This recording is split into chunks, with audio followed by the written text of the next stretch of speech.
Dear student, आज हम moving charge and magnetism के पार्ट थर्ड में आ चुके हैं। और जो भी अभी लगातार यदि क्लास कर रहा है तो उसको पता चल गया होगा और उसको कि अभी हम आज क्या पढ़ने वाले हैं।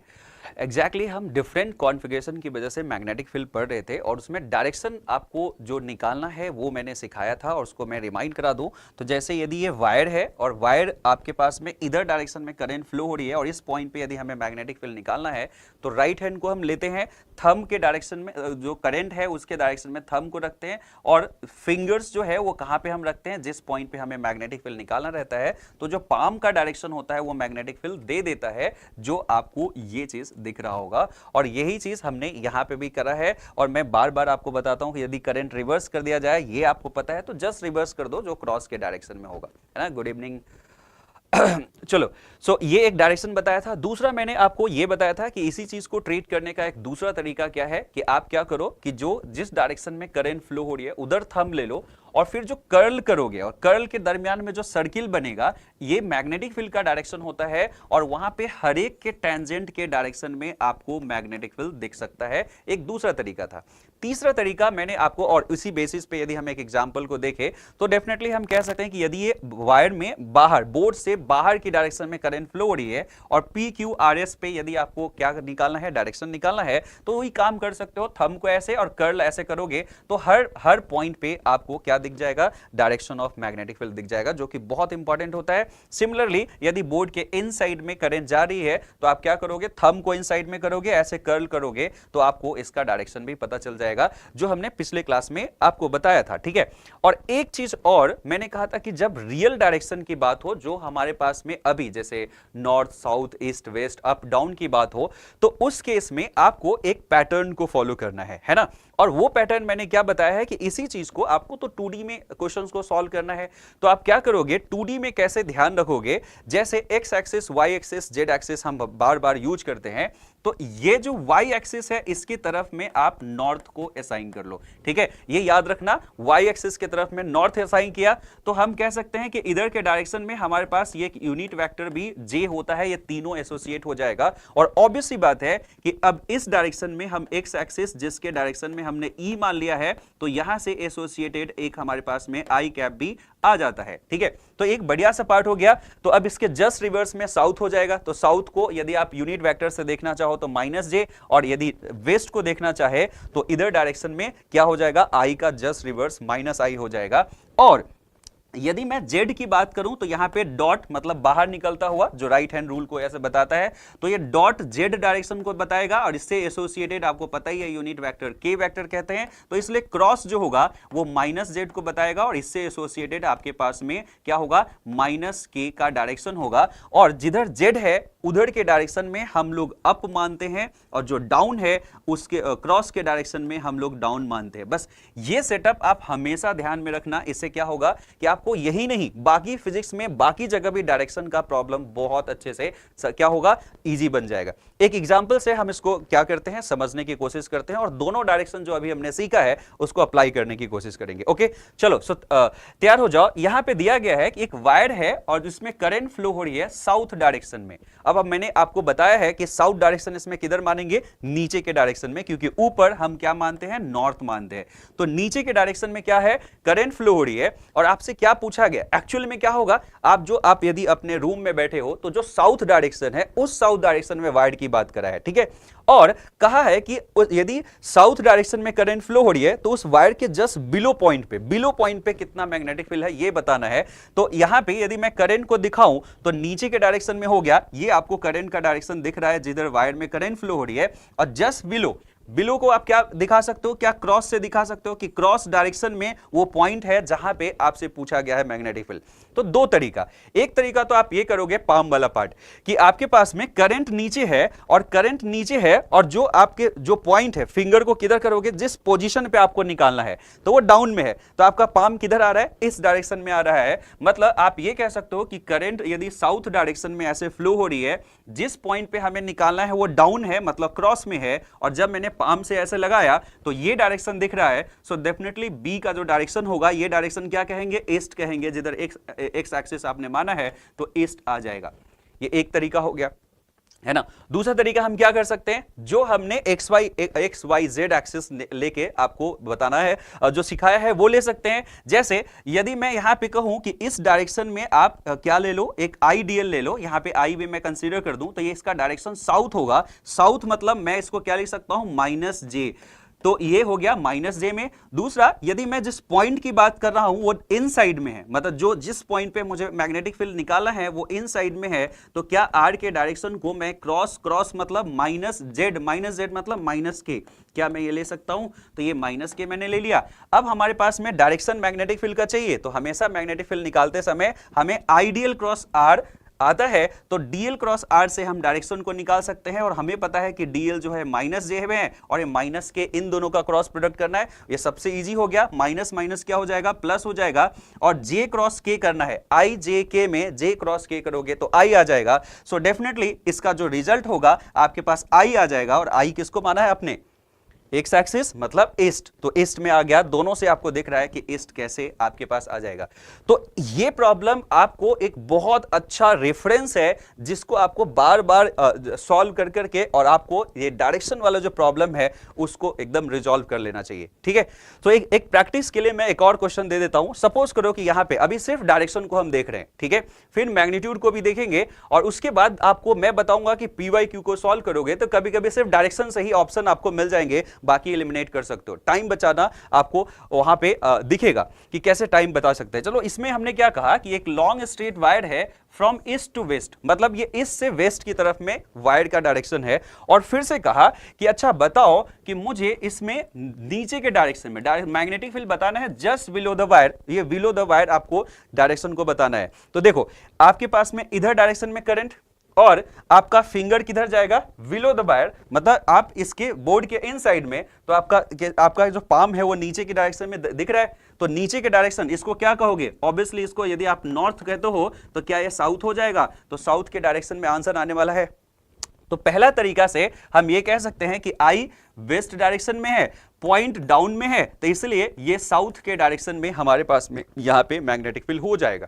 यदि मैं दूसरे तरीके से यदि आपको बताऊं तो आपको दिख रहा है कि जो करंट यदि इसके डायरेक्शन में है तो क्या इसको माइनस आई के डायरेक्शन में हम कह सकते हैं, इस यूनिट वेक्टर के डायरेक्शन में, और यदि ये कह सकते हैं तो माइनस आई है। और डाउन के डायरेक्शन में यदि मैंने क्या किया है, वो पॉइंट को लिया है, तो डाउन डायरेक्शन मतलब माइनस के, आपको यहां पे बता रखा हूं कि जो भी डाउन होगा वो क्रॉस होगा, वही माइनस जेड होगा, वही माइनस के होगा, इसको आप आराम से लिख सकते हो। तो ये क्या हो गया, माइनस के डायरेक्शन में, और जब आपको मैग्नेटिक फील्ड निकालना है तो डीएल क्रॉस आर, और डीएल मतलब आई डीएल का जो रहता है इसी का डायरेक्शन हम लेते हैं, तो मतलब आपको क्या करना है, आपको माइनस आई और माइनस के का क्रॉस प्रोडक्ट निकालना है। माइनस माइनस प्लस हो गया, और आई और के को क्रॉस करोगे तो क्या मिलेगा, आई और के को, तो माइनस जे मिलेगा। सीक्वेंस ये तीसरे क्लास से, मैं फर्स्ट क्लास से बता रहा हूं, तो माइनस जे और माइनस जे आपके पास में क्या होगा, यदि ये डायरेक्शन आप क्या कहते हो, वाई कहते हो या जे कहते हो, तो माइनस जे ये हो गया। अगेन ये साउथ है, साउथ आपका पहले भी आंसर आया है, साउथ अभी भी आ गया। तो अभी तक मैंने डायरेक्शन आपको बताया है, और इस पे कॉन्फिडेंस में, इसको कॉन्फिडेंस में लाना बहुत जरूरी है, ठीक है। चलो अब हम आते हैं कुछ करंट कॉन्फ़िगरेशन की वजह से मैग्नेटिक फील्ड के मैग्नीट्यूड को कैलकुलेट करने आते हैं, ठीक है। जिसमें से सबसे पहला जो इंपॉर्टेंट है कि यदि आपके पास में फाइनाइट लेंथ का एक वायर है जिसका लेंथ आपको ऑलमोस्ट मालूम है, और करंट इसमें आई फ्लो हो रही है, और आपको मैग्नेटिक फील्ड निकालना है इस पी पॉइंट पे, ठीक है। जहां तक डायरेक्शन का सवाल है, आप किसी भी तरीके से देखो, यदि मैं करंट के डायरेक्शन में ये रखता हूं तो पाम नीचे के डायरेक्शन में आता है, मतलब क्रॉस आ गया। ये पहला तरीका से आप ऐसे भी देख सकते हो, या दूसरा कि यदि आप कर्ल करते हो तो जो सर्किल यहां पे बनेगा वो इन साइड में ऐसे जाएगा, तो उससे भी क्रॉस आपको दिख रहा है, तो मैग्नेटिक फील्ड तो क्रॉस डायरेक्शन में होगा। अब हमें ध्यान ये देना है कि वहां पे मैग्नेटिक फील्ड का मैग्नीट्यूड कितना होगा।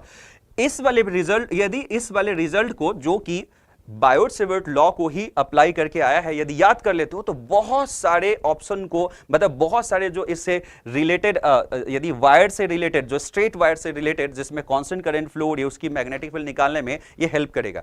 अब आपको ध्यान क्या देना है, यहां पे mu naught I by 4 pi D है, और यहां साइन थीटा 1 और साइन थीटा 2 है, जहां पे डी मतलब है जिस पॉइंट पे निकालना है, यहां से परपेंडिकुलरली वायर पे ये डिस्टेंस को देखो, इसको आप डी कहना, ठीक है। दूसरा, यदि इसको मैं फर्स्ट पॉइंट कहता हूं, इसको सेकंड पॉइंट कहता हूं, तो मैं P को इस फर्स्ट से और सेकंड पॉइंट से मिलाएंगे और ये जो परपेंडिकुलर आपने ये जो ड्रॉ किया है, इससे ये एंगल θ1 कहलाएगा और ये θ2 कहलाएगा। और ये चीज आपके पास में जैसे जैसे 1 और 2 मतलब इसका लेंथ बदलता रहेगा, आप उसके अनुसार से डिफरेंट कॉन्फ़िगरेशन के लिए आप क्या कर सकते हो, इससे मैग्नेटिक फील्ड के मैग्नीट्यूड को निकाल सकते हो। जैसे एग्जांपल के लिए जो मोस्ट फेमस है कि लॉन्ग वायर, इनफाइनाइट वायर के लिए क्या होगा।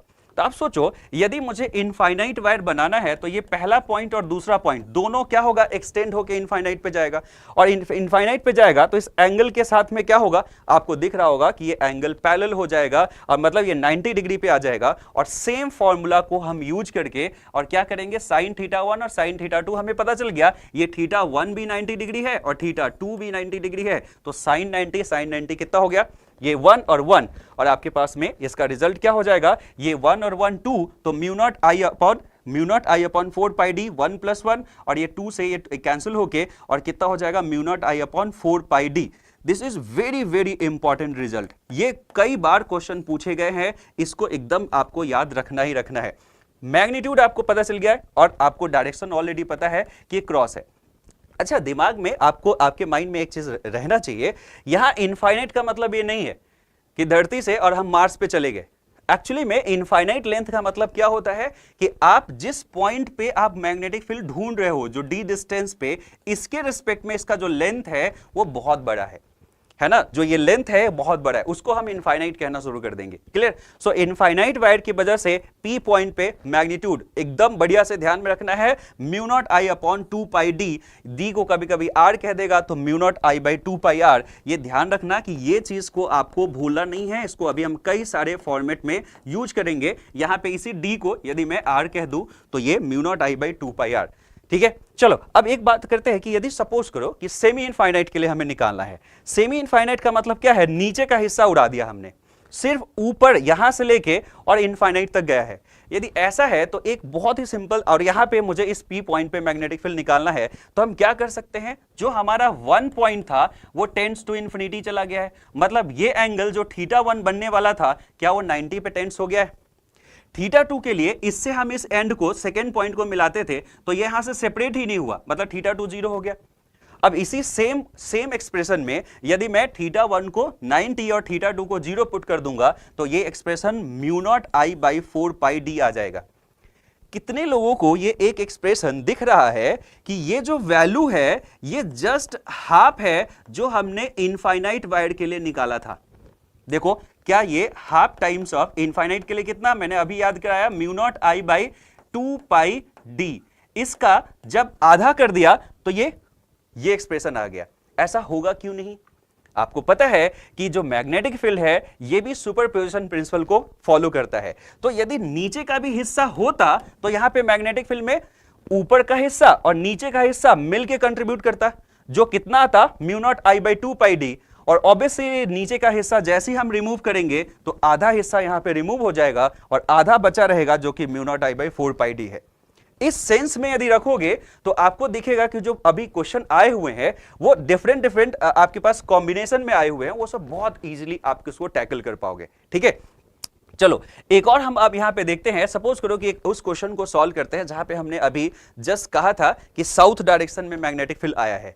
उसी क्वेश्चन में हमने कह दिया कि सपोज 90 एम्पियर करंट फ्लो हो रही है in the wire from east to west. अभी जो हमने सॉल्व किया, then find the magnetic field at the point 1.5 metre below the wire. हमें एक चीज तो पता है कि इसका डायरेक्शन क्या है, अब मुझे क्या करना है, इसका सिर्फ और सिर्फ मैग्नीट्यूड निकालना है। और मैग्नीट्यूड निकालने का मतलब है ये 90 एम्पियर करंट फ्लो हो रही है और ईस्ट टू वेस्ट में ये वायर है, और ऑब्वियसली वायर को हम क्या मानेंगे, इनफाइनाइट तक मानेंगे। तो दो तरीका है, या तो आप इससे सॉल्व कर लो, या आपने अभी अभी तो पढ़ा है कि इनफाइनाइट वायर की वजह से उससे विलो पॉइंट पे या कहीं पे भी आर डिस्टेंस पे म्यू नॉट आई बाई, या डी डिस्टेंस पे mu naught I by 2 pi D है। अब आपको क्या क्या चीज मालूम है, म्यू नॉट मालूम है, कितना होता है 4 pi into 10 to the power कितना होता है -7। आई का वैल्यू दे रखा है कितना 90, आई का वैल्यू 90 हो गया, अपॉन 2 टाइम्स ऑफ पाई, और डी का वैल्यू आपको दे रखा है कितना 1.5 मीटर पे। सो 1.5 इंटू 2 कितना हो जाएगा, 3 हो जाएगा। इस 3 से आप क्या कर सकते हो, 30 कर सकते हो, और ये पाई से पाई कैंसिल हो गया 30, और यहाँ पे आपके पास में ये 4 है, 4 इंटू 3 12, और फिर 10 का बाकी आएगा, आपको दिख रहा होगा 1.2 into 10 to the power something. Calculation बहुत हार्ड्स नहीं है, और डेफिनेटली ये किस डायरेक्शन में, अभी अभी हमने देख लिया था कि साउथ डायरेक्शन में था, वो हमें मिल गया। तो आपको ये फॉर्मूला जरूर याद रखना है। अभी अभी आपको मैं और भी चीजें बताता हूं। सपोज करो कि एक और क्वेश्चन हम करते हैं, यहां पे 5 एम्पियर्स में करंट फ्लो हो रही है, इसमें 10 एम्पियर करंट फ्लो हो रही है, और आपको एक पॉइंट निकालना है कि अच्छा बताओ कि इसमें ये 5 मीटर पे है, कि यहां पे कहीं पे कहां कौन सा एक पॉइंट मिलेगा जहां पे मैग्नेटिक फील्ड 0 हो जाए। तो आपको पता चल रहा है कि ये 5 एम्पियर करंट में जो है ये वायर भी मैग्नेटिक फील्ड को कंट्रीब्यूट करेगा, ये भी कंट्रीब्यूट करेगा, और यदि वो आपस में इक्वल एंड अपोजिट हो जाए तभी 0 हो सकता है।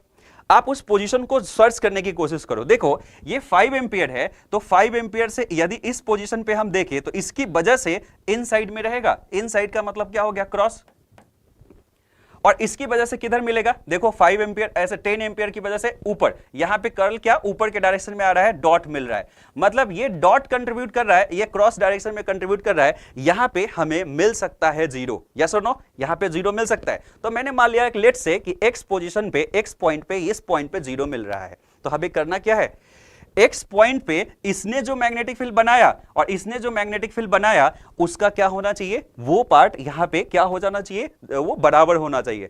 हम क्या करेंगे, उसी चीज को कह देंगे, इसको ये भी कह सकते हैं कि वहां पे वी नेट 0 होना चाहिए, मतलब इक्वल एंड अपोजिट होना चाहिए, जो मैंने पहले ही आपको बता रखा है सेंस ही। तो हम क्या करेंगे, दोनों के मैग्नीट्यूड को बराबर कर देंगे, और मैग्नीट्यूड बहुत आसान, इसकी वजह से क्या, mu naught I by 2 pi D, so mu naught I by 2 pi x, यहां से एक्स डिस्टेंस पे है, और वो ये इसकी वजह से देखेंगे तो mu not I 2 by 2 pi 5 minus x, और यहां से आपको एक्स, इसको सॉल्व करोगे तो बहुत सारा चीज आपको कैंसिल हो रहा है, और ये कैंसिल होने के बाद ये 5/3 आ जाएगा, x इक्वल टू 5/3, मतलब ये इस वाले पॉइंट से 5/3 पे रहेगा, और यहां से 5 माइनस एक्स, जैसे हो सकता है कि कभी कभी आपसे इस वायर से डिस्टेंस पूछ दे, तो वहां पे 5 माइनस 5/3 आपको बताना रहेगा। तो बहुत ही सिंपल तरीके से सबको सॉल्व कर सकते हो। क्लियर है? चलो अब एक और क्वेश्चन इसमें लेते हैं, तो थोड़ा सा जनरलाइज है, जहां पे पूरा एज इट इज जो हमने आपको डेरिवेशन जो याद करने के लिए कहा है, mu not I by 4 pi D into sine θ1 plus sine θ2, उससे हम इसको सॉल्व कर सकते हैं। देखो यहां पे क्या कहा कि देखो इधर से करंट ऐसे जा रही है, क्या ये सेमी इनफाइनाइट है, क्या ये भी सेमी इनफाइनाइट है, लेकिन मुझे इस पॉइंट पे मैग्नेटिक फील्ड चाहिए जो कि यहां से 45 डिग्री पे है। मैं कहूंगा चलो ऐसा करते हैं, इसको सॉल्व करने की कोशिश करते हैं। एक तरीका यह है कि यदि इस वायर की वजह से यहां पे मैग्नेटिक फील्ड निकालना है, तो मुझे यहां पे परपेंडिकुलर एक ऐसे ड्रॉ करके रख लेना चाहिए, इसी को मुझे डी कहना चाहिए। क्या ये एंगल जो होगा इसको क्या मैं θ2 कह सकता हूं, और यहां से जो इनफाइनाइट पे जाएगा, क्योंकि 1 जो है वो टेंड्स टू इन्फिनिटी है, क्या मैं इसको θ1 को 90 कह सकता हूं? तो इस वायर की वजह से यहां पे मिल जाएगा, या मैं उसी में डायरेक्टली ये कहना चाह रहा हूं कि ये चीज आपके पास में mu naught I by 2 pi D वहां से भी निकाल सकते हो, लेकिन आपको डी के वैल्यू को ये पुट करना है आर के उसमें, तो इसका कितना हो जाएगा, ये 45, तो क्या ये भी 45 है, तो ये 45, तो इसका क्या हो जाएगा आर कॉस 45, तो डी का वैल्यू जो हो जाएगा आर बाई रूट 2 हो जाएगा। तो mu naught I by 2 pi D में आर जो डी है उसके जगह पे आर बाई रूट 2 कर दोगे तो भी आ जाएगा। तो ये एक B1 आ गया। सिमेट्री आपको बता रहा होगा कि ये भी एक सेमी इनफाइनाइट है, और यहां से 45 पे देखेंगे तो वो भी सेम वैल्यू का आ जाएगा। अब डायरेक्शन को देखते हैं, चलो ये वाले की वजह से जो डायरेक्शन वहां पे आएगा वो क्या आएगा, नीचे के अंदर के डायरेक्शन में, और इसकी वजह से यदि देखेंगे तो भी अंदर के डायरेक्शन में, मतलब यहां पे क्रॉस में ही फील्ड दोनों बनाएगा, सेम मैग्नीट्यूड का बनाएगा, तो रिजल्ट कितना होना चाहिए, 2 गुना होना चाहिए। जो भी ये रिजल्ट आया उसका 2 गुना होना चाहिए, तो यहां पे रिजल्ट 2 गुना हो जाएगा, और वो 2 गुना इसी का 2 टाइम्स करोगे तो ये आ जाएगा, और क्रॉस के डायरेक्शन में आंसर हो सकता है। ये थोड़ा सा जनरलाइज हो गया, ठीक है, लेकिन क्वेश्चन जो आते हैं वो इससे भी इजी आते हैं, तो हम उस पर भी आएंगे। पहले एक और इंपॉर्टेंट, जैसे आपको क्वेश्चन देख के नहीं घबराना है, क्वेश्चन देख के आपका पहला ये होना चाहिए कि मुझे अटेम्प्ट करना है।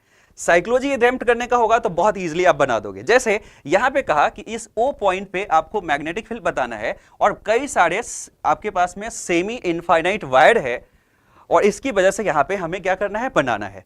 अब देखना शुरू करेंगे, चलो इसको पहले एक नंबरिंग दे देते हैं। सेमी इनफाइनाइट में इसको फर्स्ट नंबर दे दिया, सेकेंड नंबर दे दिया, थर्ड नंबर और फोर्थ नंबर, इन सब का कंट्रीब्यूशन यहां पे क्या होगा मैग्नेटिक फील्ड का, उसको हम जोड़ने की कोशिश करेंगे। सबसे पहले मुझे ये बताओ कि यदि मैं कहता हूं कि B2 और B4 मतलब सेकेंड की वजह से क्या यहां पे कोई कंट्रीब्यूशन होगा? नहीं, इसी लाइन पे ए एग्जिस्ट करता है, आई डीएल क्रॉस आर वहां पे जीरो हो जाएगा। तो डेफिनेटली जो ये वायर है ये यहां पे कुछ भी कंट्रीब्यूट नहीं कर रहा है, इसलिए मैंने जीरो करा है। और सेम चीज फोर्थ के साथ भी है, क्योंकि इसी एक्सिस पे, इसी लाइन पे ये लाई करता है, तो ये दोनों कंट्रीब्यूट जीरो करेगा। पहला चीज ऐसी आसान हो गया, देखने में सिर्फ कॉम्प्लेक्स लग रहा है। अब उसके बाद यदि मैं B1 की बात करूं, इसकी वजह से बात करूं, तो क्या इसकी वजह से हम इसको सेमी इनफाइनाइट यहां पे क्या चीज म्यू नॉट आई बाई कितना, mu not I by 2 pi D का आधा, क्योंकि सेमी इनफाइनाइट है, तो mu naught I by 4 pi D. किधर डायरेक्शन में? सोचो ये करंट है तो इसका डायरेक्शन क्या होगा? ऊपर। ऊपर मतलब डॉट, बाहर मतलब डॉट। तो फर्स्ट की वजह से ये mu naught I by 4 pi D dot में बन गया। अब देखते हैं कि क्या थर्ड कुछ कंट्रीब्यूट करेगा। यस, इतना ही मैग्नीट्यूड, बस डायरेक्शन मुझे देखना है। नीचे करंट ऐसे जा रही है, यदि आप यहां से देखोगे कर्ल करके तो भी ये बाहर नजर आएगा। तो आपके पास में ये भी डॉट है, सिंपली ये दोनों एड ऑन हो जाएंगे। जो इतना कॉम्प्लेक्स दिख रहा था वो एक्चुअली में कॉम्प्लेक्स नहीं था। इन्हीं दोनों को जस्ट ऐड कर देना है, क्योंकि दोनों सेम ही डायरेक्शन में है, तो सिंपली ऐड हो जाएगा। और ये जो ऐड होके बनेगा वो mu naught I by 2 pi D dot के डायरेक्शन में हो जाएगा। सो फर्स्ट जो आपके पास में साइकोलॉजिकल ट्रिगरिंग होना चाहिए, चलो सॉल्व करते हैं। ओके, चलो अब आते हैं एक और क्वेश्चन पे। जैसे अभी तक मैं आपको वायर, स्ट्रेट वायर की वजह से डिफरेंट कॉन्फ़िगरेशन में मैंने आपको बताया कि मैग्नेटिक फील्ड का मैग्नीट्यूड कैसे निकालोगे, और डायरेक्शन के लिए तो एक चीज मैं बता ही चुका हूं। नाउ कमिंग टू कि कोई आर्क की वजह से यदि मुझे इस सेंटर पे मैग्नेटिक फील्ड निकालना है तो क्या होगा। सबसे पहले डायरेक्शन की बात करते हैं। जैसे इसमें हर छोटा सा एलिमेंट यदि आप लेते हो तो इसमें यदि ऐसे थंब रखोगे, इस डायरेक्शन में मैंने करंट को कह रखा है, तो क्या होगा ऊपर के डायरेक्शन में, हर जगह से, हर करंट की वजह से ऊपर के डायरेक्शन में मतलब डॉट के डायरेक्शन में ही आपका क्या बनेगा? मैग्नेटिक फील्ड बनेगा। अब इसका सिर्फ ये ध्यान रख लो कि यदि ये एंगल थीटा है, यदि ये आर रेडियस का ये आर्क है, तो इसको म्यू नॉट बाई 4 पाई और आई थीटा बाई आर, बस ये चीज अब दूसरा इंपॉर्टेंट है जिसको आपको याद रखना है। क्या रखना है याद? Mu naught by 4 pi I theta by r. जहां पे एक और चीज केयर करना है, जो थीटा होता है वो रेडियन में होता है। सो थीटा रेडियन में, यदि डिग्री में है तो उसको कन्वर्ट करने आपको आना चाहिए कि ये क्या होना चाहिए, जो थीटा को पाई बाई 180 से मल्टीप्लाई करोगे तो रेडियन में आ जाएगा। और राइट हैंड थंब रूल को आपको यूज करना है जब भी डायरेक्शन की बात होगी। सो अब देखो इसके क्या वेरिएशंस आ सकते हैं और इसके क्या क्या कॉम्बिनेशन आ सकते हैं। जैसे मैं कहा कि चलो हाफ सर्किल की वजह से बताओ कि यहां पे मैग्नेटिक फील्ड क्या होगा। जहां तक डायरेक्शन का सवाल है तो आपके पास में कहीं पे भी, जैसे आपके पास में ये जो ऐसे करंट फ्लो हो रही है, या तो आप ऐसे ऐसे कर्ल करोगे इसके डायरेक्शन में तो अंदर के डायरेक्शन में आपको मैग्नेटिक फील्ड मिल जाएगा। क्रॉस में मैग्नेटिक फील्ड होगा, और ये एंगल कितना बता रहा है, ये आर्क एंगल कितना बना रहा है, पाई रेडियन बना रहा है। तो क्या आप आराम से निकाल सकते हो, mu not I by 4 pi r, और थीटा के जगह पे पाई आप रख दोगे तो आंसर मिल जाएगा। थीटा के जगह पे पाई रखो, पाई से pi cancel, mu not I by 4 r हो जाएगा। यदि इसी तरह से मैं कहूं नहीं इतना ही बड़ा आर्क है, तो यहां सीधे दिख रहा है कि ये पाई बाई 2 एंगल है, तो इसकी वजह से यहां पे कितना होगा मैग्नेटिक फील्ड। तो जस्ट थीटा के जगह पे मुझे क्या करना है, पाई बाई 2 रख देना है, पाई से पाई कैंसिल आउट हो गया, mu not I by 8 r. यदि मैं कहता हूं कि नहीं 60 डिग्री का ही ये एंगल बना रहा है, इस आर्क की वजह से यहां पे मैग्नेटिक फील्ड का मैग्नीट्यूड बताओ, तो क्या करेंगे, थीटा के जगह पे कितना रख देंगे, 60 डिग्री के जगह पे पाई बाई 3, और पाई बाई 3 रखेंगे तो अगेन आपके पास में ये कैंसिल होके और mu not I by 12 r के बराबर यहां पे मैग्नीट्यूड आ गया। क्या इसी को एक्सटेंड करके मैं आपसे ये पूछ सकता हूं कि जो सर्किल है इसके सेंटर पे कितना मैग्नेटिक फील्ड है, सर्किल के सेंटर पे कितना मैग्नेटिक फील्ड है। डायरेक्शन का जहां तक सवाल है तो बहुत आसानी से बना सकते हो, डायरेक्शन को बहुत आसानी से बना सकते हो। कैसे बना सकते हो, देखो बाहर के डायरेक्शन में जहां पर भी करंट है इसके इधर डायरेक्शन में मतलब डॉट में है, तो हर जगह पे यहां पे डॉट में आपके पास में क्या आ गया, मैग्नेटिक फील्ड आ गया। अब इसके मैग्नीट्यूड को बताना है, तो अभी अभी मैंने बताया कि mu not I by 4 pi r में यहां पे थीटा के जगह पे 2 पाई रख दोगे, क्योंकि ये कंप्लीट एंगल 2 पाई बना रहा है, तो क्या हो जाएगा, पाई से पाई कैंसिल, 2 से एक और ये 2 हो जाएगा, mu not I by 2 r. Now this become very very important result. Again ये हो गया कितना, mu not I by 2 r के बराबर। और डायरेक्शन किधर है, इस वाले केस में डायरेक्शन डॉट में है। अब इस पे भी कई सारे वेरिएशंस आए हुए हैं। सबसे पहले क्या इसमें एक ही टर्न है है। तो यदि मल्टीपल टर्न रहेगा तो क्या करेंगे, तो मल्टीपल टर्न रहेगा तो हर एक टर्न की वजह से यहां पे mu naught I by 2r, तो ये इसीलिए n से मल्टीप्लाई कर दोगे तो n लूप सिस्टम के लिए हो जाएगा। इसको यदि एक सिंगल लूप कहते हैं तो n टर्न रहेगा तो n से आपको मल्टीप्लाई कर देना है। यहां पे मैं आपको रोकता हूं और एक चीज जस्ट कोरिलेट करने की कोशिश करो। जो इनफाइनाइट स्टेट वायर था इसकी वजह से यदि मैं r डिस्टेंस पे, इससे परपेंडिकुलरली r डिस्टेंस पे मैग्नेटिक फील्ड पूछता हूं तो आपने क्या लिखा, क्या याद किया, mu naught I by 2 pi r। और यदि सर्कुलर जो अभी ऊपर दिख रहा है उसकी वजह से सेंटर पे जिसका रेडियस आपके पास में r है, तो ये क्या है, ये मैग्नेटिक फील्ड कितना आया है, just mu naught I by 2r। पाई सिर्फ यहां पे क्या है, गायब है। याद रखना आसान, ठीक है, याद रखना आसान। दूसरा, डायरेक्शन को जरा सा देखो, यहां पे करंट का डायरेक्शन ऊपर था तो मैग्नेटिक फील्ड का डायरेक्शन यहां पे कैसा आया है, क्रॉस डायरेक्शन में आया है।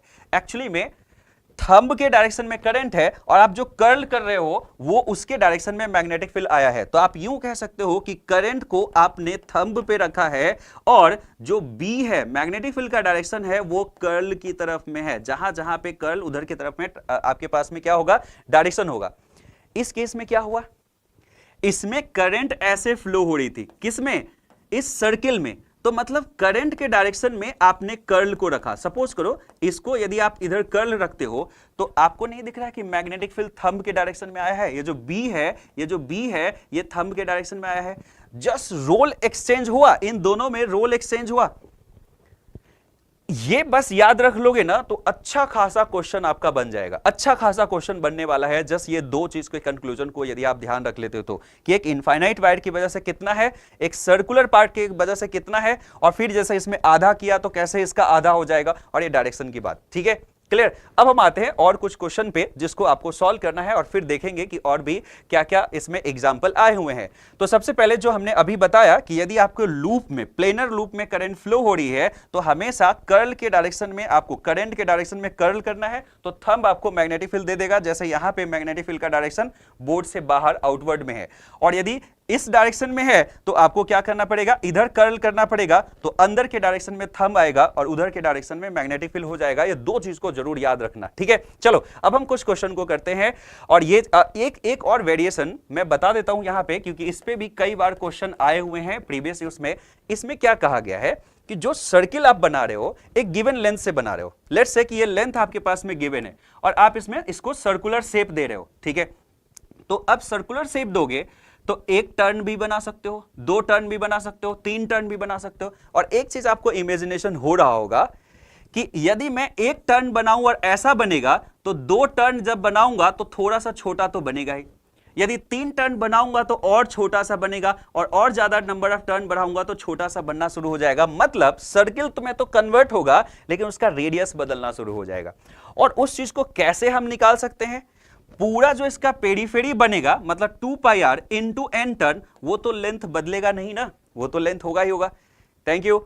ओके, सो ये लेंथ होगा ही होगा। तो हम यहां पे क्या कर सकते हैं, यहां पे इसीलिए एक डेरिवेशन करके हम यहां पे रख लेते हैं और उससे उसके कंक्लूजन को हम लोग क्या करेंगे, यूज करेंगे। तो हम कह सकते हैं कि यदि मैग्नेटिक फील्ड मुझे इसके सेंटर पे निकालना है, जो L लेंथ के वायर से ही हमने ये सर्कुलर लूप बनाया है, तो simple mu naught ni by 2r लिखना है। लेकिन मुझे r यहां पे चाहिए, और r को यदि मुझे लिखना है तो L अपॉन n इंटू 2 पाई r लिख सकते हैं। और इसको जब लिखोगे तो आपको दिख रहा है कि यहां पे ये सारा चीज L यदि गिवन है तो n इंटू n आ गया है, n स्क्वायर के प्रोपोर्शनल हो गया।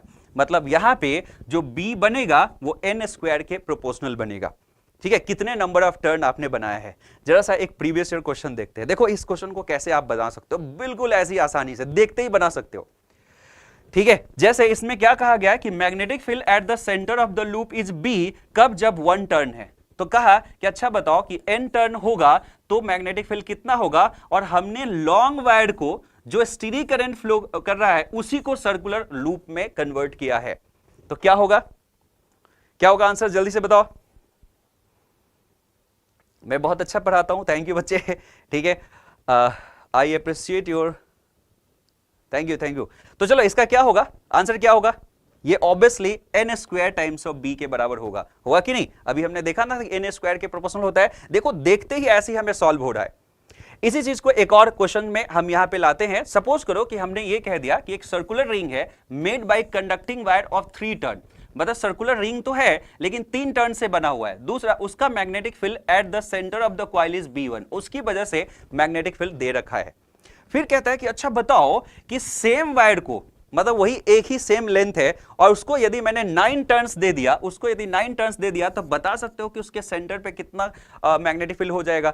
सेम अप्रोच यहां पे लगा सकते हैं जो अभी मैंने डिराइव करके आपको बताया कि जो B होता है वो n स्क्वायर के प्रोपोर्शनल होता है। तो क्या मैं यहां पे ऐसा कर सकता हूं कि जो सेकेंड केस में B है और जो फर्स्ट केस में B है, सेकेंड केस में हमने 9 टर्न लगा दिया है तो उसका स्क्वायर, और फर्स्ट में 3 टर्न था उसका स्क्वायर, मतलब ये 9/3 का स्क्वायर हो गया है, मतलब ये 3 का स्क्वायर हो गया है, मतलब 9 हो गया है। मतलब सेकेंड केस में जो मैग्नेटिक फील्ड होगा वो 9 टाइम्स ऑफ फर्स्ट में होगा। सिंपल, सो सिंपल है कि नहीं? समझ में आ रहा है? तो एक छोटा सा ऑब्जर्वेशन और आपको बहुत इजीली आंसर तक पहुंचा रहा है कि क्या होगा। ओके, अब एक और क्वेश्चन हम यहां पे करते हैं। देखो ये भी बहुत सिंपल क्वेश्चन है। थोड़ा सा अब कॉम्बिनेशन में हम चलते हैं। हमें क्या है, सर्किल के सेंटर पे मैग्नेटिक फील्ड निकालने आ गया। तो अब एक छोटा सा यहां पे क्या कर दिया हमने, एक क्वेश्चन में करा कि सपोज करो कि 2 सर्किल है, दोनों का सेंटर तो यही है लेकिन एक छोटा सर्किल है और एक बड़ा सर्किल है। एक 10 सेंटीमीटर का दे रखा है, एक 20 सेंटीमीटर का दे रखा है। एक में करंट जो फ्लो हो रही है, दूसरे में उसका उल्टा फ्लो हो रही है।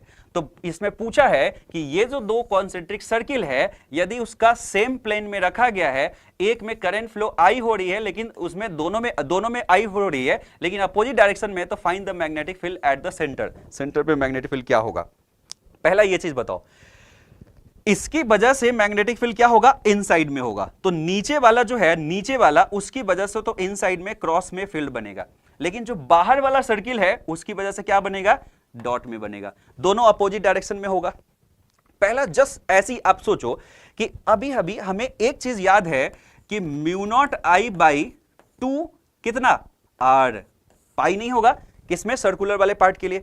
इसमें यदि रेडियस बड़ा है तो B छोटा आएगा, यदि रेडियस बड़ा है तो क्या B छोटा आएगा? बाकी चीज यदि मैंने करंट वगैरह को सेम रखा है तो बताओ ये छोटे सर्किल या बड़े सर्किल की वजह से किससे मैग्नेटिक फील्ड यहां पे सेंटर पे ज्यादा कंट्रीब्यूट होने वाला है? जो छोटा है, मतलब डॉट में ज्यादा कंट्रीब्यूट होने वाला है डॉट डायरेक्शन में, और क्रॉस में छोटा कम होने वाला है। तो क्या मैं रिजल्टेंट आपको बता सकता हूं कि किस डायरेक्शन में होगा? रिजल्ट ऑब्वियसली जो बड़ा है उसी के डायरेक्शन में होगा। तो ये चीज मैंने आपको यहां पे शो कर रखा है कि B1 यदि हमारे पास में यहां पे दिख गया कि क्या है, क्रॉस में है, जो फर्स्ट इसकी वजह से है और इसकी वजह से डॉट में है, तो मैं यहां पे रिजल्ट निकाल सकता हूं कि B जो होगा वो B1 - B2 होगा, क्योंकि एक दूसरे के उल्टा डायरेक्शन में है वेक्टर। और इसको यदि हम देखेंगे तो μ0I/2R1 μ0I/2R2 ऐसा करेंगे और यहां पे क्या हो जाएगा, ये चीज माइनस करने के बाद आपको ये आंसर मिल जाएगा। बाकी सारा चीज दे ही रखा है कि जो सेंटीमीटर है उसको मीटर में बदलोगे तो 0.2 हो जाएगा और आपको ये आंसर मिल जाएगा। ठीक है, सो ये क्या हो गया, कॉम्बिनेशन अब होना शुरू हो गया। चलो इसको थोड़ा सा और बढ़ाते हैं। सपोज करो कि मैं आपके पास ऐसा कहता हूं कि एक हमारे पास में सर्किल है और इसमें मतलब लूप है और इसकी वजह से मैग्नेटिक फील्ड इधर B मालूम है। मैंने दूसरा लूप लाया और इसकी वजह से मैग्नेटिक फील्ड इस डायरेक्शन में आ गया और सेम अमाउंट में है। तो रिजल्टेंट मैग्नेटिक फील्ड इस सेंटर पे कितना बनेगा? दोनों वेक्टर क्वांटिटी है, ऐड कर दोगे और 2 इक्वल मैग्नीट्यूड का वेक्टर क्वांटिटी और आपस में 90 डिग्री हो तो उसका रिजल्ट क्या होता है? उसका रिजल्ट √2 टाइम्स ऑफ B होता है। ये सबको पता है। सो √2 टाइम्स ऑफ B और इस डायरेक्शन में यहां पे रिजल्ट हो जाएगा।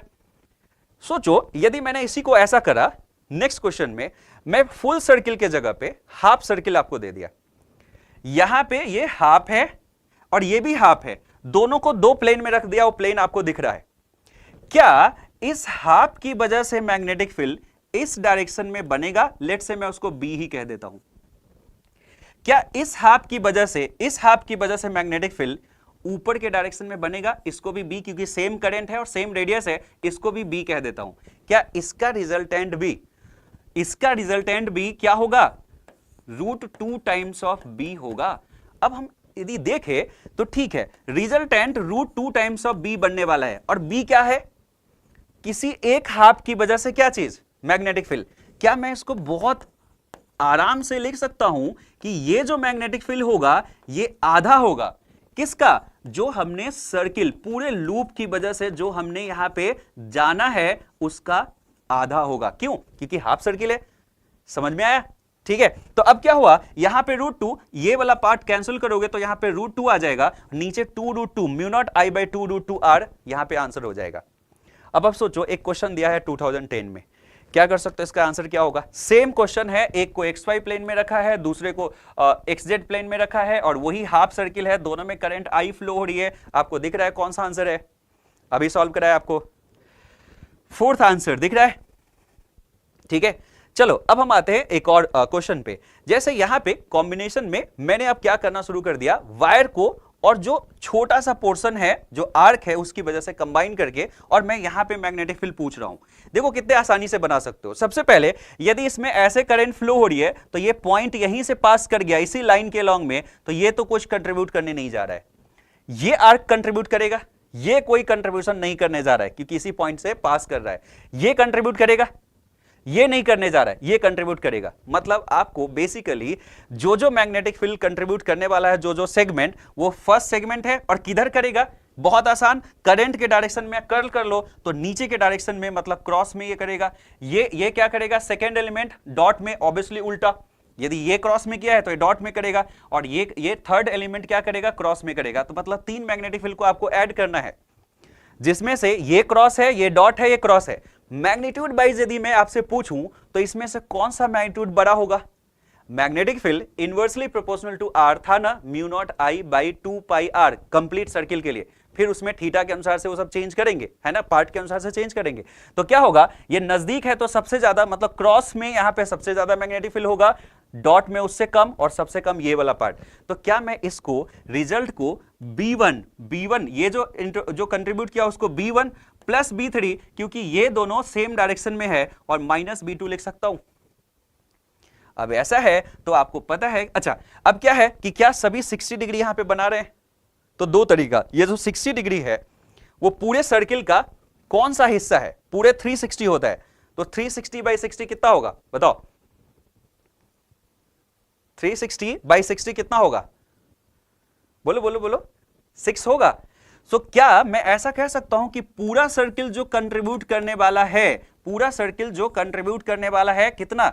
μ0I/2r, उसका 1/6 जो होगा वो एक ये आर्क कंट्रीब्यूट करने वाला है। तो यहां पे क्या हो जाएगा? μ0I/12r हो जाएगा। सो μ0I/12r, ये μ0I/12, और ये जो रेडियस था वो 3r था, ये 2r था, और ये 3r था। तो उसके अनुसार से ये चीज हमने बदल दिया, आंसर बहुत इजी आना शुरू हो गया। अब इसको सॉल्व कर देंगे तो क्या होगा, हमें आंसर आ जाएगा, और डेफिनेटली क्रॉस में आएगा क्योंकि ये सबसे ज्यादा कंट्रीब्यूशन हो रहा था। ठीक है, सो बहुत आसानी से आप चीजों को सॉल्व कर सकते हो।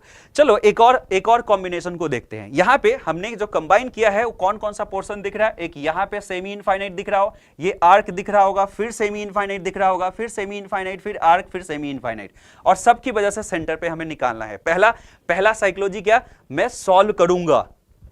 ठीक है, पहले पॉजिटिव अप्रोच होना चाहिए, उसके बाद देखोगे बहुत इजी आपको लगेगा। सबसे पहले इसको नंबरिंग कर लेते हैं। पहला ये फर्स्ट है, ये second part, third, fourth, fifth और सिक्स्थ। सबसे पहले मुझे बताओ कौन कौन सा पार्ट जो है वो मैग्नेटिक फील्ड कंट्रीब्यूट करने नहीं जा रहा है? जो इसके सामने, जैसे ये देखो ये इसी पॉइंट पे है, क्या ये कंट्रीब्यूट करेगा? नहीं करेगा। ये देखो 6 वाले पार्ट को इसी से पास कर रहा है, क्या ये कंट्रीब्यूट करेगा? नहीं करेगा। बाकी सभी कंट्रीब्यूट करने वाले हैं। तो अब B1 की बात करते हैं जो हमने फर्स्ट लिया है। तो क्या ये सेमी इनफाइनाइट है? और इससे r डिस्टेंस पे मुझे पूछा गया है सेमी इनफाइनाइट का कितना मैग्नेटिक फील्ड होता है? μ0I/4πr। किधर डायरेक्शन में होगा? तो देखो इधर करंट फ्लो हो रही है, यहां पे देखोगे तो आपका कर्ल इधर बाहर की डायरेक्शन में आता नजर आएगा, तो ये डॉट पे बना रहा है। यदि मैं सेकेंड की बात करूं तो सेकेंड, ये सर्किल का कौन सा हिस्सा है? देखो सर्किल पूरा है तो उसमें से 4 हिस्सा बना दोगे तो ये चौथा हिस्सा को रिप्रेजेंट करेगा। सो 1/4 ऑफ जो टोटल लूप की वजह से है, इसलिए मैंने लूप का और आपको पूरे इनफाइनाइट वायर का आपको याद कराया। ठीक है, यदि पूरे इतने सारे हम कह सकते हैं कि इतने उसमें जबरदस्त तरीके से मैंने कहा कि उसको याद करो ही करो, मतलब उसका इंपॉर्टेंस है। ठीक है, चलो सो ये चीज आपको B2 का भी पता चल गया कि इसका B2 का क्या होगा, और इसमें भी देखना चाहो तो आर्क के डायरेक्शन में कर्ल करोगे तो थंब जो आपके पास में ये डॉट में ही आएगा। सिमिलरली यदि मैं B3 कहूं, सो B3 सेमी इनफाइनाइट के लिए mu naught by 4πr, dot में देखोगे हो जाएगा। आपके पास में B4 0 मैंने बता रखा है, 5 को देखोगे तो ये क्या हो गया, यही सेम मैग्नीट्यूड का और डॉट में आ गया। और यदि हम 6 की वजह से देखेंगे तो 0। अब इसी को तो ऐड करना है, सभी के सभी क्या है, डॉट के डायरेक्शन में है, तो सभी सिंपली ऐड हो जाएंगे और आपका आंसर मिल जाएगा। ठीक है, चलो जैसे एक क्वेश्चन आया हुआ है 2015 में आया हुआ है, क्या क्या चीज का ये कॉम्बिनेशन दिया है, एक सेमी इनफाइनाइट, एक आर्क, वो भी क्या, सेमी सर्किल, 3 चीज का कॉम्बिनेशन है और आपको इसका आंसर निकालना है। यदि आपके मन में यह है कि मैं इसको सॉल्व कर लूंगा, तो आप देखो कितने आसानी से सॉल्व करोगे। 3 मैग्नेटिक फील्ड का कॉम्बिनेशन है। मैंने कहा हमेशा डायरेक्शन को देखो, डायरेक्शन इज वेरी इंपॉर्टेंट, उसके बाद मैग्नीट्यूड को कैलकुलेट करो, ऑप्शन वेरिएशन में बहुत काम आएगा। ये क्वेश्चन देखो आपको क्या बताएगा, करंट यदि इधर के डायरेक्शन में जा रही है तो इस O पॉइंट पे जो मैग्नेटिक फील्ड होगा क्या नीचे होगा, Z के जस्ट अपोजिट में होगा। इसको फर्स्ट यदि मैं कहता हूं तो फर्स्ट की वजह से जो कंट्रीब्यूशन होगा क्या वो -K के डायरेक्शन में होगा। जस्ट मैं डायरेक्शन को इंडिकेट कर रहा हूं। सोचो इस वाले सेमी इनफाइनाइट को सेकंड कह देता हूं, इसकी वजह से उस पॉइंट पे यदि आप देखोगे करंट तो क्या फिर से वहां पे नीचे के डायरेक्शन में होगा, नीचे के डायरेक्शन में होगा। तो सेकंड ने भी कंट्रीब्यूट किया -K के डायरेक्शन में, -K के डायरेक्शन में। अब बताओ ये जो सेमी सर्किल है उसको यदि मैं थर्ड कह देता हूं तो थर्ड किधर कंट्रीब्यूट करने जा रहा है, देखो जिधर डायरेक्शन में ऐसे कर्ल करोगे तो अंदर क्या है, x का जस्ट अपोजिट है, मतलब थर्ड जो कंट्रीब्यूट करने जा रहा है वो किधर, -I के डायरेक्शन में करने जा रहा है। अब मैग्नीट्यूड कोई भी हो, आप इन तीनों वेक्टर को ऐड करोगे तो क्या आने वाला है, -K और -I। और एक चीज और है कि आप देखोगे कि इन दोनों की वजह से मैग्नीट्यूड सेम ही होगा, तो कहीं ना कहीं K के साथ में आपके पास में 2 टाइम्स रहेगा। और आप सोचो कौन सा डायरेक्शन इसको मैच करा सकता है, ये है माइनस, इसको अंदर करोगे तो ये -I, इसको अंदर करोगे -K, ये इस चीज को कर सकता है क्योंकि -I डायरेक्शन में, -K डायरेक्शन में, -K डायरेक्शन में। ठीक है, अब बताओ क्या ये कर सकता है, ये तो I में डायरेक्शन में है और K के डायरेक्शन में। कैसे हो सकता है कि ये नेगेटिव में एक Z एक्सिस -Z में है और ये -X में है और वो दोनों समेशन प्लस में आ जाए, पॉसिबल नहीं है। क्या ये पॉसिबल है, इस माइनस को अंदर लेके जाओ, -I और +K, हो ही नहीं सकता। ये इसको इस यहाँ पे ये है क्या, प्लस में और ये है माइनस में, हो ही नहीं सकता।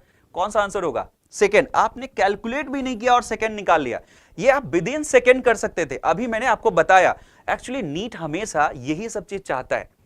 आपको यदि छोटे से समय में ज्यादा क्वेश्चन सॉल्व करना है तो वो जरूरी है, वो डेफिनेटली सोचेगा क्वेश्चन सेटर कि हमें ज्यादा उसको कैलकुलेशन में इन्वॉल्व नहीं कराना है। कुछ तो शॉर्ट ट्रिक होगा जिसकी वजह से वो बहुत विद इन सेकंड में बन रहा होगा, विद इन फ्यू मतलब कि आपके सेकंड में बन रहा होगा और आप डायरेक्शन से सिर्फ इसको क्या आंसर निकाल सकते हो। और ऐसा जरूर दिमाग में रखना कि मुझे डायरेक्शन से सॉल्व करना है।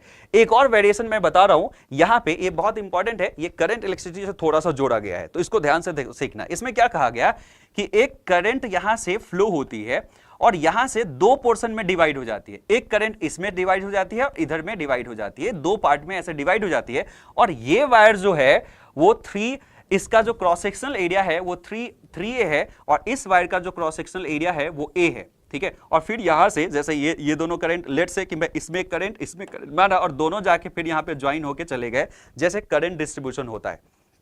इसकी वजह से यहां पे हमें मैग्नेटिक फील्ड चाहिए। तो पहला तो ये सर्किल का हिस्सा है, तो मुझे मैग्नेटिक फील्ड के एक्सप्रेशन में कोई दिक्कत नहीं है, आराम से निकाल सकते। लेकिन सबसे पहले देखना होगा कि इस I का कितना हिस्सा इधर गया है और इस I का कितना हिस्सा इधर गया है। और हम जानते हैं कि वो किस पे डिपेंड करेगा, रेसिस्टेंस ऑफ दिस वायर पे डिपेंड करेगा। और रेसिस्टेंस क्या होता है, रेसिस्टेंस होता है ρL/A। थोड़ा सा अच्छे लेवल का क्वेश्चन है, ध्यान से देखना। ठीक है, सो रेसिस्टेंस ρL/A है, तो ऑब्वियसली इस पार्ट का और इस पार्ट का, इसको 1 कह दिया, इसको 2 कह दिया। यदि मैं इस पूरे हिस्से का रेसिस्टेंस मैं चाहता हूं, इस पूरे हिस्से का रेसिस्टेंस चाहता हूं, इसको मैंने R1 कह दिया। और इस पूरे हिस्से का रेसिस्टेंस चाहता हूं, इसको यदि मैंने R2 कह दिया, तो क्या मैं R प्रोपोर्शनल टू L/A है, तो R1/R2 को L1/L2 A2/A1 ऐसा लिख सकते हैं, क्योंकि A के इनवर्सली प्रोपोर्शनल हो गया। अब ये सब चीज दिया गया है। ये सोचो यदि ये पूरा पेरीफेरी है तो ये 3 हिस्सा है और ये उसका 1 हिस्सा है, मतलब ये आप पूरे 4 हिस्सा में 3 हिस्सा यहां पे है, 1 हिस्सा यहां पे है। तो क्या मैं ऐसा कर सकता हूं कि 3L ऊपर है और L नीचे इस वाले को मिला है। और उसी तरह से क्रॉस सेक्शन एरिया की बात करें तो इसका क्रॉस सेक्शन एरिया 3a है और इसका आपके पास में a है, तो a 3a किया तो ये तो 1 आ गया। मतलब दोनों रेसिस्टेंस जो है वो बराबर बराबर है, तो करंट क्या बराबर बराबर डिवाइड होगा? टेल मी, यदि एक करंट जा रही है और सामने में सेम रेसिस्टेंस मिल जाए तो क्या करंट बराबर डिवाइड होगा? So answer is yes. तो R1 R2 बराबर है तो मैं I1 I2 को बराबर कह सकता हूं I/2। मतलब यहां से जो करंट फ्लो हुई है इधर डायरेक्शन में भी I/2 चली गई और इधर डायरेक्शन में भी I/2 चली गई। अब इसके बाद तो जर्नी बहुत आसान, इसकी वजह से मैग्नेटिक फील्ड निकाल सकते हैं।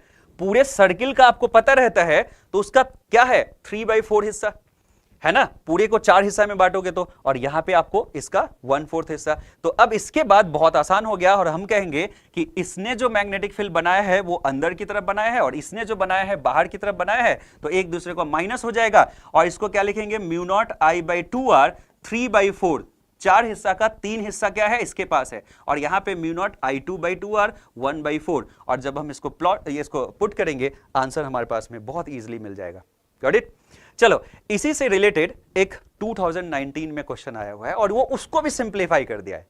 देखो जरा सा इसमें पढ़ के, यहां से करंट I फ्लो हुई थी, इसका एक हिस्सा इधर गया और एक हिस्सा इधर गया और ये जो आपके पास में रेसिस्टेंस बनेगा और ये जो रेसिस्टेंस आपके पास में बनेगा एकदम सेम जैसा है और बस यहां पे जो क्रॉस सेक्शनल एरिया है वो सेम है। तो यदि मैं आपसे पूछता हूं कि अच्छा बताओ R1/R2 क्या होगा, तो आप कहोगे सर L के प्रोपोर्शनल, मतलब इसको यदि आप फर्स्ट वाले को 3L कहते हो तो नीचे वाले को L कह सकते हो, एरिया के इनवर्सली प्रोपोर्शनल, लेकिन एरिया ऑफ क्रॉस सेक्शन तो सेम ही है, तो यहां पे तो एरिया के लिए हमें कुछ करने की जरूरत नहीं है, दोनों का एरिया सेम ही हो गया, तो ऑब्वियसली 3 टाइम्स हो गया। तो इसका मतलब R1:R2 यदि आपके पास में 3:1 है तो मुझे I1:I2 बता सकते हो, जिसका रेसिस्टेंस ज्यादा उसमें करंट कम, तो मतलब जस्ट उल्टा हो जाएगा 1:3। इसी बहाने करंट इलेक्ट्रिसिटी भी आपके पास में याद हो गया। अब मुझे बताओ, यदि मुझे यह पता है कि इसमें जो करंट जाएगी वो 1:3 में डिवाइड हो रही है, तो क्या I1 को मैं ऐसा लिख सकता हूं कि ये क्या है 1/4 टाइम्स ऑफ जो भी करंट इसमें एंटर करी थी, और क्या मैं I2 को ऐसा लिख सकता हूं कि ये 3/4 जो टोटल करंट है, मतलब जिसका रेसिस्टेंस हमारे पास में क्या है कम है उसमें करंट ज्यादा, और ये वाले पार्ट में क्या है इसमें करंट कम।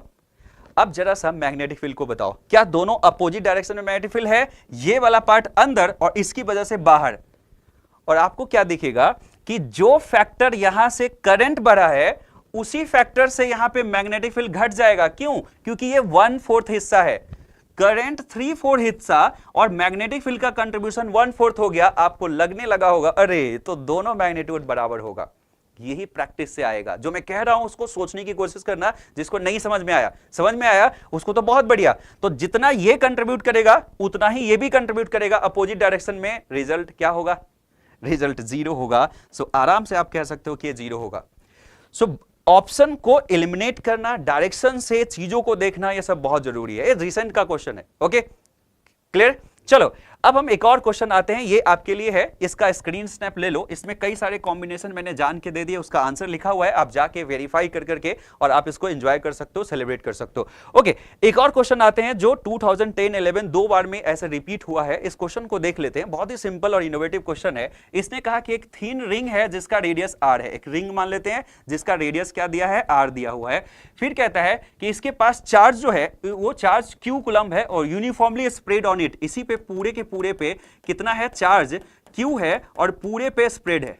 ठीक है, q और पूरे पे स्प्रेड है। फिर कहा the ring rotates about its axis, इसके एक्सिस को चलो ये मान लेते हैं, इसी के अबाउट में ये रोटेट हो रही है रिंग। ठीक है, फिर कहता है कि कांस्टेंट फ्रीक्वेंसी ऑफ f, मतलब कि जिससे ये रोटेट हो रही है वो f दिया हुआ है साइकिल पर सेकेंड।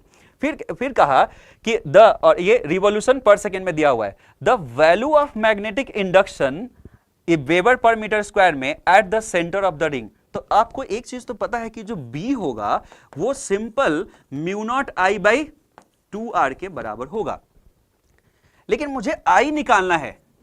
आपको नहीं लगता कि करंट जो होता है वो चार्ज पर सेकेंड होता है? मैं यहां पे एक आदमी को बैठा दिया और कहा ऐसा करो, यहां से क्रॉस होने वाला चार्ज बताओ और टाइम, कितने टाइम में क्या क्रॉस हुआ। तो आपको ये कहेगा सर क्यू चार्ज यहां से पास हुआ है इन 1 टाइम पीरियड, एक बार जब पूरा घूम जाएगा तो पूरा क्यू यहां से पास हो गया। तो क्या मैं इसी को करंट कह सकता हूं? और टाइम पीरियड मतलब फ्रीक्वेंसी, 1 बाई टाइम पीरियड मतलब फ्रीक्वेंसी, तो क्या Q टाइम्स ऑफ F जो होगा यही I हो जाएगा। अब देखो ऑप्शन आपको सीधा सीधा दिख रहा है, म्यू नॉट बाई 2R कहां पे दिख रहा है, म्यू नॉट बाई 2R और Q times of F I, क्या फर्स्ट आंसर होगा। थोड़ा सा इनोवेशन, आपको क्या ये ऑब्जर्व हो रहा है कि स्ट्रेट लाइन और सर्कुलर की वजह से जो मैंने मैग्नेटिक फील्ड बताया वो बहुत इंपॉर्टेंट है। उसी को कंबाइन कर करके, उसी में इनोवेट कर करके बहुत सारे क्वेश्चन पूछे गए हैं और ऐसे ही क्वेश्चन पूछे जा भी सकते हैं। समझ में आ रहा है? वो सब चीज को पकड़ना, ग्रिप, उसको ग्रिप में लाना बहुत इंपॉर्टेंट है। ओके चलो अब एक और क्वेश्चन पे आते हैं, नेक्स्ट क्वेश्चन पे आते हैं। सपोज करो कि आपके पास में, इसमें भी आपको एक छोटा सा पार्ट याद रखना है। यदि हमारे पास में इस सर्कुलर उसमें करंट फ्लो हो रही है तो मैं इसके सेंटर पे तो जानता हूं, लेकिन कोई कहता है कि नहीं मुझे इसके एक्सिस पे P पॉइंट पे मैग्नेटिक फील्ड चाहिए कि कितना होगा।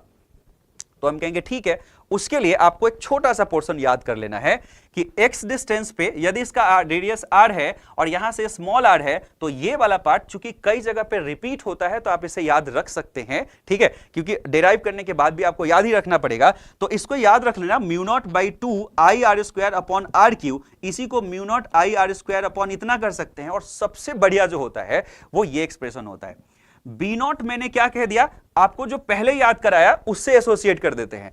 यदि इसमें करंट फ्लो हो रही है आई, ये आर रेडियस है, तो इसके सेंटर पे जो मैग्नेटिक फील्ड होगा ये बी नॉट को अभी अभी आपने देखा कि mu not I by 2R कह सकते हैं।